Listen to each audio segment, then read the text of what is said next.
Assalamualaikum warahmatullahi wabarakatuh. Kali ini kita akan membahas tentang pendidik dan peserta didik dalam Al-Quran.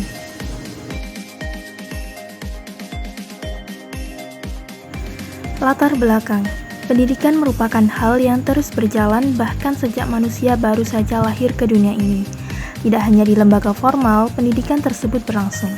Dimanapun dan kapanpun pendidikan dapat diperoleh, dalam keberlangsungannya, ada dua hal yang tidak dapat dipisahkan dalam dunia pendidikan, yakni pendidik dan peserta didik.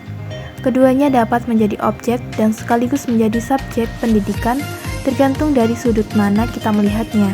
Nah, untuk lebih jelasnya, akan kami paparkan dalam video ini. Pendidik. Pengertian pendidik atau guru secara terbatas adalah sebagai satu sosok individu yang berada di depan kelas.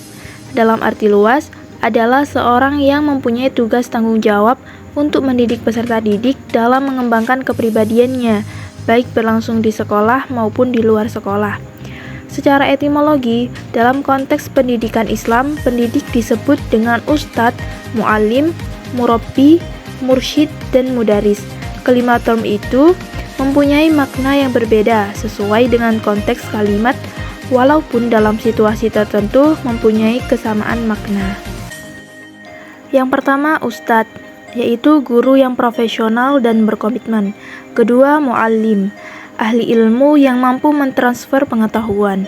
Yang ketiga, murabbi, pendidik yang membentuk karakter peserta didik. Yang keempat, mursyid, model atau pusat identifikasi bagi peserta didik. Yang kelima, mudaris, yakni pembentuk peserta didik untuk membangun peradaban berkualitas. Pendidik hendaknya selalu siap untuk berperan menjadi seorang pendidik, baik menjalankan perintah untuk mentransfer ilmu, mendidik, dan menjadi teladan yang baik bagi peserta didiknya. Begitu pula sebaliknya, peserta didik hendaknya selalu siap menjalankan perintah dari pendidik dan tidak melakukan apa yang dilarangnya. Pendidik senantiasa memudahkan peserta didiknya dalam proses belajar mengajar, memaafkan kesalahan peserta didik, sembari menasihati dan mengingatkan dalam kebaikan. Peserta didik sendiri dalam pendidikan Islam adalah individu yang sedang tumbuh dan berkembang, baik secara fisik, psikologi sosial, dan religius dalam mengarungi kehidupan dunia dan di akhirat kelak. Peserta didik cakupannya lebih luas daripada anak didik, karena peserta didik tidak hanya melibatkan anak-anak, tetapi juga orang dewasa. Bahkan, pendidik pun disebut peserta didik karena tidak ada manusia yang ilmunya mengungguli ilmu-ilmu Allah. Etika murid terhadap guru dalam surat Al-Kahfi ayat 60-82. Dari kisah Nabi Musa alaihissalam dan Nabi Khidir alaihissalam yang diceritakan dalam Al-Quran pada surat Al-Kahfi ayat 60-82, beberapa kode etik yang dapat digunakan ketika berinteraksi dengan guru, yakni pertama, semangat tinggi dalam mencari ilmu dan berusaha melewati rintangan. Kedua, sikap sopan terhadap guru seperti Nabi Musa kepada Nabi Khidir. Yang ketiga, berbaik sangka, meyakini kelebihan guru dan menumbuhkan sifat ketawaduan. Konsep pendidikan dalam tafsir surat Al-Baqarah ayat 286. Yang pertama, keimanan ditunjukkan dengan pelaksanaan perintah dan menjauhi larangan. Kedua, setiap individu memperoleh hasil dari apa yang diusahakannya, tangan menjinjing, bahulah yang memikulnya. Yang ketiga, pahala atau siksa sebagai hasil dari usaha dan perbuatan. Pengertian dan penafsiran surat Al-Imran ayat 159. Ayat 159 dari surat Al-Imran memberikan petunjuk tentang sikap berlemah lembut, bermusyawarah, dan memaafkan kesalahan. Dalam konteks pendidikan, hal ini dapat diartikan sebagai berlemah lembut terhadap pendidik dan peserta didik, yakni menerapkan pendekatan yang lembut dan penyayang dalam memberikan pendidikan, menunjukkan kesabaran dan perhatian terhadap kebutuhan individual peserta didik.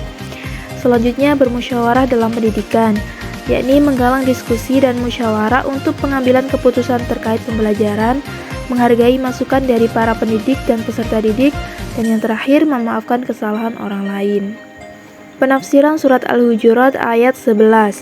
Yang pertama, larangan mencemooh sesama, yakni menganjurkan untuk tidak mencemooh atau mencelah sesama tanpa alasan yang jelas, menekankan pentingnya menjaga martabat dan harga diri setiap individu.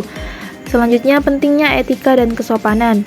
Memberikan pengajaran tentang pentingnya berbicara dengan sopan dan menghormati orang lain, menekankan bahwa perilaku yang merendahkan atau mencemooh dapat merusak tatanan sosial dan hubungan antar individu.